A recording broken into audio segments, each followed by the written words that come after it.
अब जैसा कि हम लोग जानते हैं कि जो लाइट है वो एक इलेक्ट्रोमैग्नेटिक वेव है, लेकिन ये जो इलेक्ट्रोमैग्नेटिक वेव की थ्योरी है ये किस तरह से डेवलप हुई, कहाँ से डेवलप हुई, इसको समझने के लिए हमें देखना होगा एम्पियर्स लॉ और एम्पियर मैक्सवेल लॉ को। एम्पियर्स लॉ ये है जो कि हम लोग मैग्नेटिक फील्ड फाइंड करने के लिए यूज किया करते थे, ठीक। मैक्सवेल ने उसमें थोड़ा करेक्शन किया।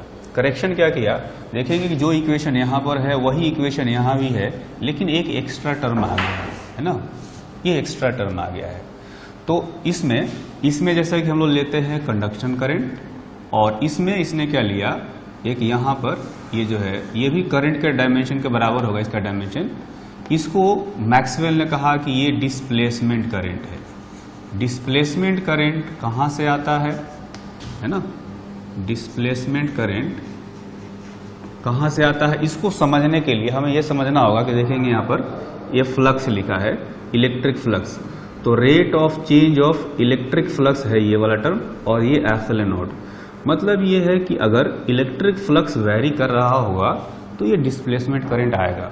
अगर इलेक्ट्रिक फ्लक्स वैरी नहीं करेगा, इलेक्ट्रिक फ्लक्स कांस्टेंट रहेगा, तो उस केस में डिस्प्लेसमेंट करंट हो जाएगा जीरो, है ना।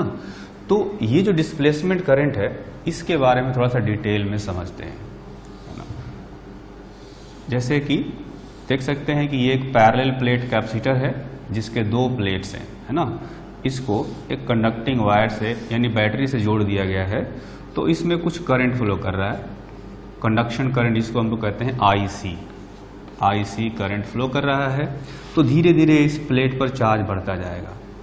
अब देखेंगे कि अगर मैं एक यहाँ पर पॉइंट लेता हूँ तो इस पॉइंट पर कोई मैग्नेटिक फील्ड आएगा B, और उसको मैं यहाँ पर एक एम्पेरियन सर्कुलर लूप लेकर के फाइंड कर सकता हूँ ये वाला फॉर्मूला से, है ना।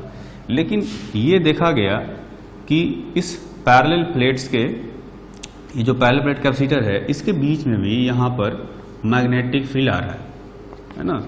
यहाँ पर मैग्नेटिक फील्ड तो आ रहा है, लेकिन कैसे आ रहा है, अगर मैं यहाँ पर एक एम्पेरियन लूप लेता हूँ सर्कुलर, ठीक है, तो मैं B.dl लिख सकता हूँ, और देखेंगे कि म्यू नॉट IC तो जीरो है, यहाँ पर कंडक्शन करंट है ही नहीं, यहाँ तो बिल्कुल वैक्यूम है या कोई मीडियम भी हो, करंट तो यहाँ फ्लो नहीं कर रहा, तो IC जीरो होते मैग्नेटिक फील्ड तो जीरो हो जाना चाहिए, है ना। तो यहाँ पर थोड़ा सा कंट्राडिक्शन आ गया।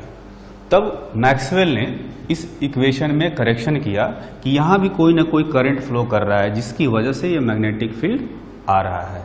तो उसने उसके बारे में एक्सप्लेन किया, जैसे कि आप देख सकते हैं कि ये जो सर्कुलर लूप है ना, ये जो सर्कुलर लूप है इसको मान लेता हूँ कोई ऐसा सरफेस है ना, ये सरफेस है और प्लेट पर कोई चार्ज है +Q -Q, तो यहाँ पर इलेक्ट्रिक फील्ड भी आएगा, है ना।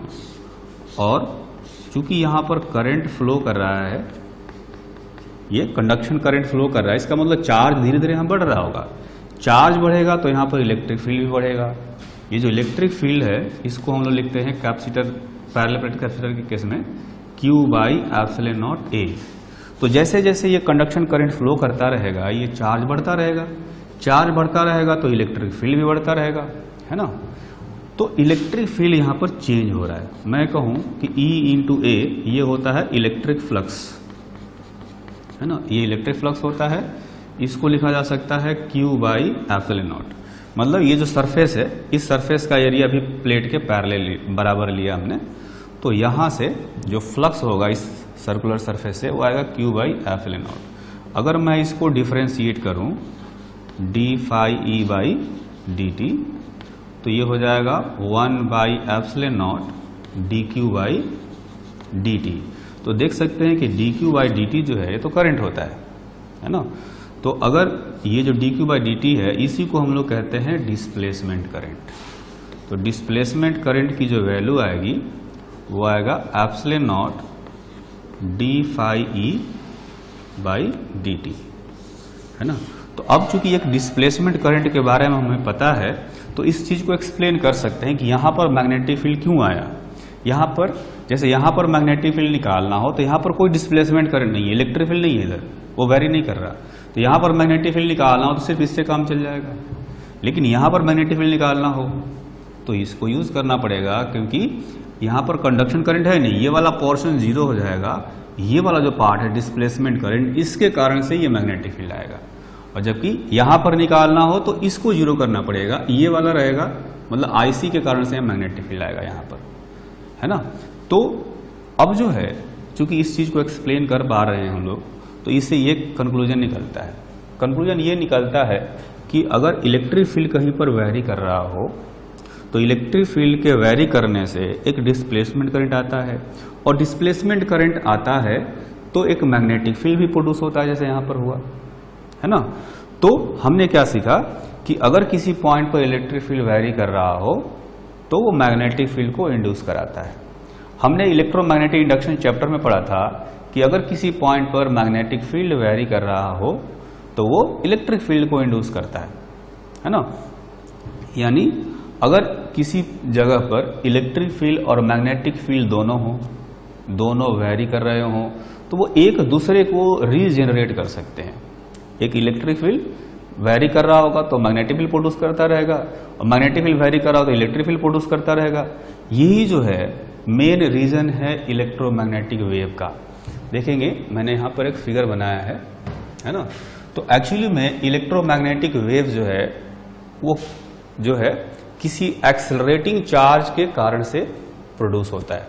मैग्नेटिक फील्ड मैंने बताया था कि स्टेशनरी चार्ज जो है इलेक्ट्रिक फील्ड प्रोड्यूस करता है, और यूनिफॉर्म वेलोसिटी से मूव करता हुआ चार्ज इलेक्ट्रिक फील्ड और मैग्नेटिक फील्ड दोनों प्रोड्यूस करता है। जबकि कोई एक्सेलरेटिंग चार्ज हो वो इलेक्ट्रिक फील्ड भी प्रोड्यूस करता है, मैग्नेटिक फील्ड भी प्रोड्यूस करता है, और साथ में एनर्जी भी रेडिएट करता है। ठीक, तो अगर एक्सेलरेटिंग चार्ज हो, जैसे कोई चार्ज ऑसिलेट कर रहा हो किसी पीरियड के साथ में, है ना, तो वो एक्सेलरेटिंग माना जाएगा। अगर चार्ज सिंपल हार्मोनिक मोशन कर रहा हो तो वो एक्सेलरेटेड चार्ज माना जाएगा, है ना। तो एक्सेलरेटेड चार्ज है तो वो इलेक्ट्रिक फील्ड और मैग्नेटिक फील्ड दोनों प्रोड्यूस करता है, साथ में एनर्जी रेडिएट करता है। एनर्जी रेडिएट करने का मतलब कहीं ना कहीं वो बार बार एनर्जी भेज रहा होगा, ठीक है। तो एक्चुअली में इलेक्ट्रोमैग्नेटिक वेव जो है वो एक्सेलरेटिंग चार्ज से जो है वो जनरेट होता है। अब एक बार जनरेट हो गया तो आगे इलेक्ट्रिक फील्ड मैग्नेटिक फील्ड दोनों आ गए। अब वो चूंकि वैरी कर रहे हैं तो वो एक दूसरे को रीजनरेट करते रहेंगे, और आगे जो है वो वेव जो है वो बढ़ता रहता है, वो एनर्जी बढ़ती रहती है ना।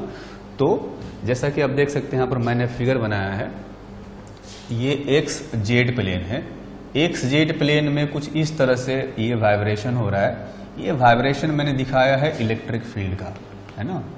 ये हो गया इलेक्ट्रिक फील्ड का वाइब्रेशन एक्स जेड प्लेन में। उसी तरह से ये देखेंगे कि एक वाई जेड प्लेन में भी मैंने एक वेव जैसे दिखाया है, ये वाई जेड प्लेन में है, और ये बताता है मैग्नेटिक फील्ड को, है ना। तो जिस तरह से मैंने बताया कि किसी भी इलेक्ट्रोमैग्नेटिक वेव में ये इलेक्ट्रिक फील्ड और मैग्नेटिक फील्ड दोनों जो है एक दूसरे को रीजनरेट करते रहते हैं, है ना, और इस तरह से वेव जो है आगे बढ़ता रहता है। तो ये जो इलेक्ट्रिक फील्ड और मैग्नेटिक फील्ड है ये हमेशा इलेक्ट्रोमैग्नेटिक वेव में म्यूचुअली परपेंडिकुलर प्लेन में वाइब्रेट करते हैं, है ना। Electric field and magnetic field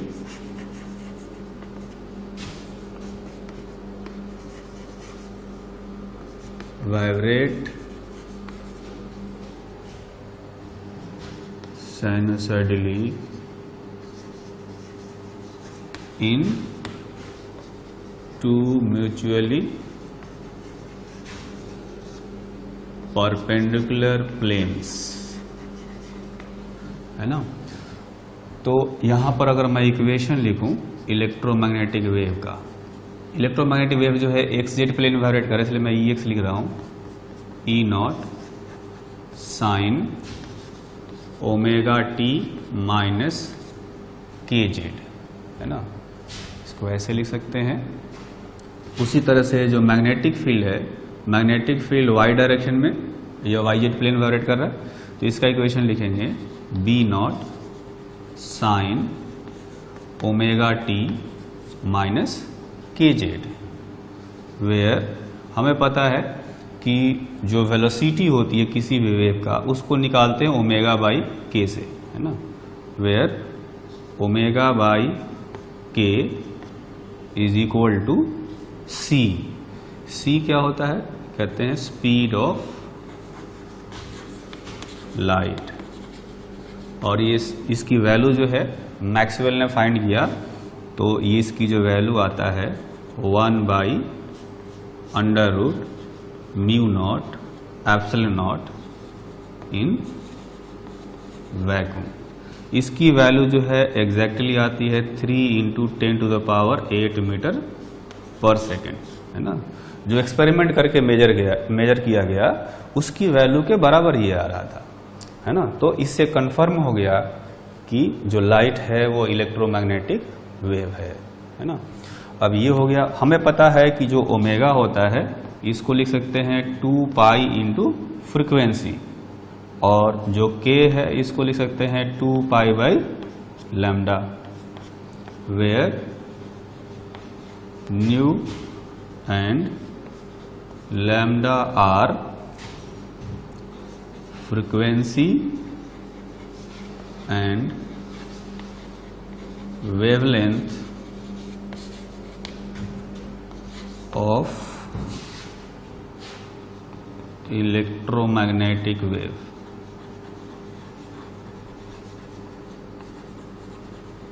ठीक है, तो ये तो वैक्यूम में हो गया। अगर कोई मीडियम आ जाए तो वहां भी हम लोग लिख सकते हैं C is equal to 1/√μ × epsilon. Vacuum में जो मैग्नेटिक परमेबिलिटी होता है वो μ0 होता है, और इलेक्ट्रिक परमिटिविटी होता है वो एप्सिलॉन होता है। जब किसी मीडियम में जाएंगे तो ये बदल जाएंगे, है ना। तो यहाँ पर μ0 के जगह पर उस मीडियम की परमिटिविटी यूज करेंगे, और एप्सिलॉन के जगह पर उस मीडियम की परमिटिविटी यूज करेंगे, है ना। In a medium having magnetic permeability is equal to μ and electric permittivity is equal to epsilon, है ना। तो मीडियम में इस तरह से निकाल सकते हैं। जैसा कि हम लोग जानते हैं, हमने एक्चुअली मॉडर्न फिजिक्स में पढ़ा था कि जब कोई फोटोन स्ट्राइक करता है ना, जब कोई फोटोन स्ट्राइक करता है तो सरफेस पर फोर्स लगाता है। तो उसी तरह से वेव के केस में भी कहा जाता है कि अगर वेव जो है किसी सरफेस पर जाकर के गिरता है, उसकी कुछ एनर्जी गिरती है, तो वो एक फोर्स लगाता है ना। फोर्स लगने का मतलब है कोई ना कोई मोमेंटम ट्रांसफर कर रहा होगा, है ना। वेव जब सरफेस से टकराएगा तो उसमें मोमेंटम ट्रांसफर करेगा। तो ये कह सकते हैं momentum transferred by electromagnetic wave is equal to P is equal to U/C, where U is incident energy on surface in time t। मान लिया कि t टाइम में अगर u एनर्जी जो है वेव की गिरती है किसी सरफेस पर, तो मोमेंटम जो ट्रांसफर करेगा वो हो जाएगा U/C। ठीक है।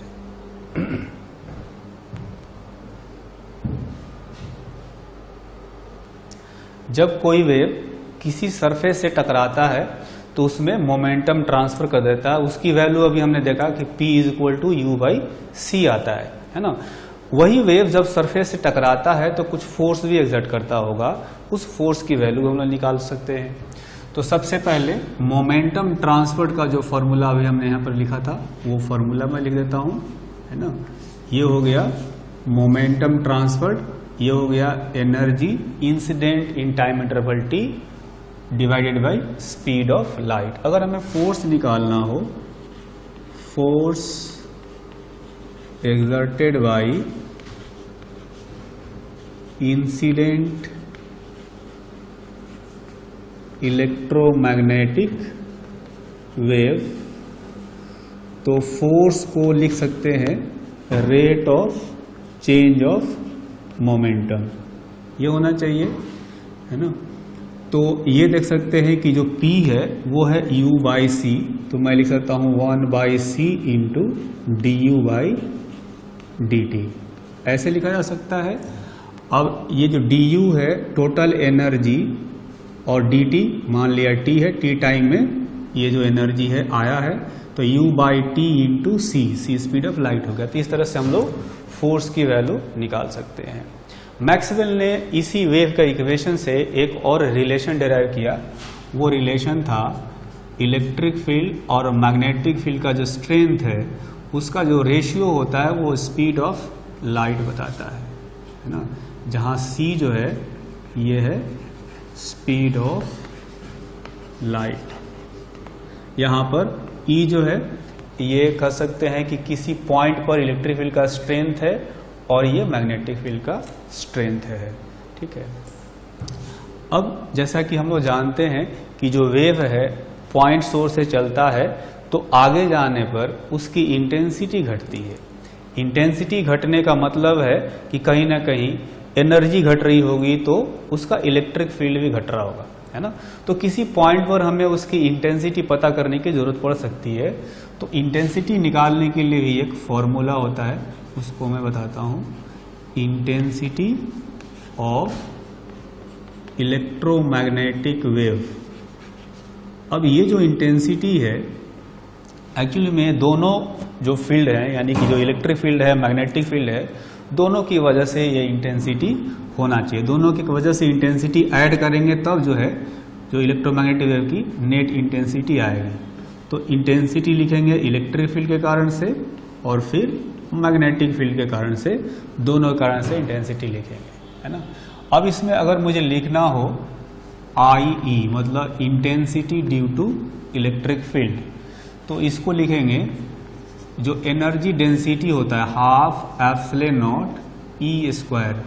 E के जगह पर यहाँ पर ERMS लेते हैं क्योंकि जो इलेक्ट्रिक फील्ड है यहाँ पर टाइम के साथ में वैरी कर, आप देख सकते हैं इक्वेशन, ये जो इक्वेशन है इसमें इलेक्ट्रिक फील्ड टाइम के साथ में वैरी कर रहा है, इसलिए इलेक्ट्रिक फील्ड का इंस्टेंटेनियस वैल्यू नहीं लेकर के हम लोग RMS वैल्यू लेते हैं इसका। तो RMS वैल्यू लिया, ये होता है एनर्जी डेंसिटी। एनर्जी डेंसिटी में स्पीड ऑफ लाइट से मल्टीप्लाई कर देने से ये इंटेंसिटी बताता है। कैसे बताता है आप समझ सकते हैं, है ना। जब हम लोग इलेक्ट्रिक फील्ड पढ़ रहे थे इलेक्ट्रोस्टैटिक्स चैप्टर में, तो हमने कहा था कि स्पेस में जहां जहां पर इलेक्ट्रिक फील्ड होता है वहां पर एनर्जी स्टोर होती है। उसके लिए हमने एनर्जी डेंसिटी डिफाइन किया था। एनर्जी डेंसिटी का सिंपल सा मतलब था energy stored per unit volume. तो ये एनर्जी डेंसिटी है, अगर इसमें एरिया इंटू लेंथ जो कि वॉल्यूम होता है, एनर्जी डेंसिटी इंटू वॉल्यूम करेंगे तो ये टोटल एनर्जी बताएगा, है ना। तो ये total energy per unit area per unit time, ये इंटेंसिटी होता है ना।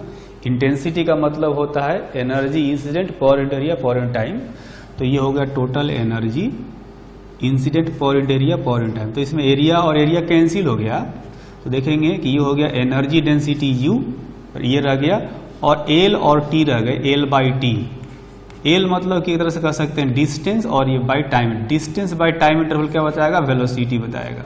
तो वेलोसिटी जो है यहाँ पर C है, मतलब कि एनर्जी डेंसिटी और स्पीड ऑफ लाइट से मल्टीप्लाई करेंगे तो इंटेंसिटी बताएगा। तो वही यहाँ पर मैंने लिखा है। तो ये जो इंटेंसिटी आया इलेक्ट्रिक फील्ड की वजह से आया। उसी तरह से मैग्नेटिक फील्ड की वजह से अगर हम लोग इंटेंसिटी लिखेंगे, है ना, तो ये आ जाएगा मैग्नेटिक एनर्जी डेंसिटी जो होता है B square by 2 mu naught into C, है ना, ऐसा होता है। यहां भी हम लोग इंस्टेंटेनियस वैल्यू नहीं लेंगे मैग्नेटिक फील्ड का, बल्कि RMS वैल्यू लेंगे। तो ये एनर्जी डेंसिटी इंटू C करेंगे तो ये इंटेंसिटी बताएगा due to magnetic field.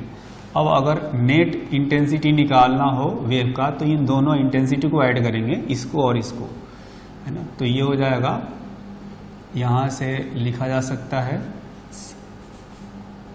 Half epsilon not ERMS का square into C plus BRMS का square by 2 mu naught into C। ये आ गया नेट इंटेंसिटी। ये जो दोनों इंटेंसिटी है ये हमेशा इक्वल माना जाता है। मतलब ये कह सकते हैं कि इलेक्ट्रिक फील्ड के कारण से जो इंटेंसिटी है उतना ही मैग्नेटिक फील्ड के कारण से इंटेंसिटी आएगा, है ना। जहाँ पर ERMS इलेक्ट्रिक फील्ड का RMS वैल्यू है, BRMS मैग्नेटिक फील्ड का RMS वैल्यू है, ठीक। अभी जो इलेक्ट्रोमैग्नेटिक वेव होते हैं ये कई टाइप के हो सकते हैं, है ना। तो जितने भी तरह के इलेक्ट्रोमैग्नेटिक वेव हो सकते हैं उसको मैंने यहाँ पर एक टेबल में अरेंज किया है। आप देखेंगे यहाँ पर लिखा है टाइप, मतलब टाइप ऑफ इलेक्ट्रोमैग्नेटिक वेव्स, जैसे radio wave, microwave, infrared, visible light, ये सारे होते हैं। इस कॉलम में रखा हमने जितने भी इलेक्ट्रोमैग्नेटिक वेव्स हैं उनका वेवलेंथ का रेंज बताया है। यहाँ पर बताया है इस कॉलम में उनका प्रोडक्शन का तरीका, किस तरह से प्रोड्यूस होते हैं, कहाँ पर प्रोड्यूस होते हैं, ठीक। और इस कॉलम में बताया कि उनका डिटेक्शन कैसे होगा, कैसे डिटेक्ट किया जाता है किसी इलेक्ट्रोमैग्नेटिक वेव को। जैसे पहला देखेंगे रेडियो वेव है ना। रेडियो वेव का जो वेवलेंथ है वो सबसे बड़ा होता है ना। ये होता है 0.1 मीटर से भी बड़ा। इसका प्रोडक्शन कैसे होता है, rapid acceleration and de acceleration of electrons in aerials. जैसे ब्रॉडकास्ट स्टेशन होते हैं वहां पर एरियल्स होते हैं, है ना। तो एरियल्स के अंदर जो इलेक्ट्रॉन्स है उनका एक्सेलरेशन डी एक्सेलरेशन की वजह से ये रेडियो वेव जनरेट होते हैं, प्रोड्यूस होते हैं। इनका डिटेक्शन कहाँ होता है, ये होता है एट रिसीवर एरियल। जैसे रेडियो होता है तो उसमें भी एरियल लगा होता है, तो वो क्या करता है, रेडियो वेव को वो डिटेक्ट करता है। डिटेक्ट करने के बाद रेडियो में भेजता है जिससे एक रेडियो अपना बजता है ना। दूसरे टाइप का इलेक्ट्रोमैग्नेटिक वेव होता है जिसको हम लोग कहते हैं माइक्रोवेव। इसका जो वेवलेंथ है ये होता है 1 मिलीमीटर से 0.1 मीटर तक। मतलब रेडियो वेव से कम वेवलेंथ होता है। रेडियो वेव का वेवलेंथ 0.1 से बड़ा होता है, इसका 0.1 से छोटा 1 मिलीमीटर तक होता है ना। इसका जो प्रोडक्शन है वो लिस्ट्रॉन और मैग्नेट्रॉन वाल्व्स के अंदर होता है। इसको जब डिटेक्ट करना हो तो जो पॉइंट कॉन्टैक्ट डायोड्स होते हैं ये डिटेक्ट कर सकते हैं, है ना। फिर तीसरे टाइप का इलेक्ट्रोमैग्नेटिक वेव होता है जिसको इंफ्रारेड कहते हैं। इसका वेवलेंथ होता है 7000 एंगस्ट्रम टू 1 मिलीमीटर। मतलब इसका जो वेवलेंथ था उससे भी कम वेवलेंथ होता है इंफ्रारेड का। जहां पर ये खत्म होता है वहां से ये शुरू हो गया, है ना। इसका प्रोडक्शन जो है ये होता है due to vibration of atoms and molecules. इसको डिटेक्ट करना हो ये थर्मोपाइल्स, बोलोमीटर होते हैं डिटेक्ट करने के लिए, या फोटोग्राफिक फिल्म से इसको डिटेक्ट किया जा सकता है। और फिर विजिबल लाइट आता है। इलेक्ट्रोमैग्नेटिक वेव जो है हम लोग कहते हैं कि लाइट इलेक्ट्रोमैग्नेटिक वेव है जो हम लोग देख सकते हैं। तो विजिबल लाइट का वेवलेंथ का रेंज होता है 4000 एंगस्ट्रम से 7000 एंगस्ट्रम तक, है ना। ये बिल्कुल जो है एग्जैक्ट वैल्यूज ये नहीं होते, थोड़े से इधर उधर होते हैं, है ना। ये ध्यान रखना है। कोई कहता है कि 3600 एंगस्ट्रम से 7200 एंगस्ट्रम तक भी होता है। तो ये आसपास थोड़ी सी वैल्यू बताई जाती है हमेशा। तो 4000 एंगस्ट्रम से 7000 एंगस्ट्रम तक विजिबल लाइट का वेवलेंथ होता है ना। इसका जो प्रोडक्शन है जैसा कि हमने एटॉमिक स्ट्रक्चर में पढ़ा था, लाइमन सीरीज, बाल्मर सीरीज, कि जब कोई इलेक्ट्रॉन हायर एनर्जी लेवल से लोअर एनर्जी लेवल में आता है तो कुछ इलेक्ट्रोमैग्नेटिक वेव रेडिएट करता है जो कि विजिबल रीजन में होते हैं, है ना। यहाँ बताया है when electron jumps from higher energy level to lower energy level. इसको डिटेक्ट करना हो तो डायरेक्ट हम लोग देख सकते हैं तो द आई फोटोसेल। फोटोसेल मतलब जैसे सोलर सेल होता है वो डिटेक्ट कर सकता है, और फोटोग्राफिक फिल्म भी इसको डिटेक्ट कर सकता है। इसके बाद आता है अल्ट्रा वायलेट लाइट रेज, है ना। तो ये जो है विजिबल रीजन में नहीं होता, इसका वेवलेंथ इससे भी विजिबल लाइट से भी कम होता है, यानी कि 10 एंगस्ट्रम से 4000 एंगस्ट्रम तक। इसके प्रोडक्शन का जो तरीका है या कारण है ये वही वाला है जो कि विजिबल लाइट का था, यानी इलेक्ट्रॉन का जो है डी एक्साइटेशन होता है, हायर एनर्जी लेवल से लोअर एनर्जी लेवल में जाता है तो ultraviolet light ray emit करता है ना। इसको डिटेक्ट करना हो तो फोटो सेल्स या फोटोग्राफिक फिल्म से किया जा सकता है। उसके बाद आते हैं एक्स रेज। एक्सरेज का जो वेवलेंथ है वो 0.1 एंगस्ट्रॉम से 10 एंगस्ट्रॉम तक होता है। इसके बारे में डिटेल में हमने जो मॉडर्न फिजिक्स था उसमें पढ़ा है। इसको एक्सरे ट्यूब के अंदर प्रोड्यूस किया जाता है। इसको डिटेक्ट करना हो तो फोटोग्राफिक फिल्म या आयनाइजेशन चैम्बर के अंदर डिटेक्ट किया जा सकता है। उसके बाद आते हैं गामा रेज। गामा रेज का वेवलेंथ जो है सबसे कम होता है, 0.01 एंगस्ट्रॉम से भी कम होता है। और गामा रेज के बारे में हमने पढ़ा न्यूक्लियर फिजिक्स में, जहां पर रेडियो एक्टिविटी होती है, यानी अल्फा पार्टिकल का जब इमिशन होता है तो उसमें डाउटर न्यूक्लियस एक्साइटेड स्टेट में चले जाता है। एक्साइटेड स्टेट में जाने के बाद कुछ देर बाद वो डी एक्साइटेड स्टेट में आता है, तो ये गामा रे या गामा फोटोन जो है वहां से इमिट होते हैं, है ना। यानी रेडियो एक्टिविटी में, या कह सकते हैं कि जो रेडियो एक्टिव डीके होता है उसमें गामा रेज प्रोड्यूस होते हैं। और इसके डिटेक्शन के लिए भी वही फोटोग्राफिक फिल्म या आयनाइजेशन चैम्बर को यूज किया जा सकता है।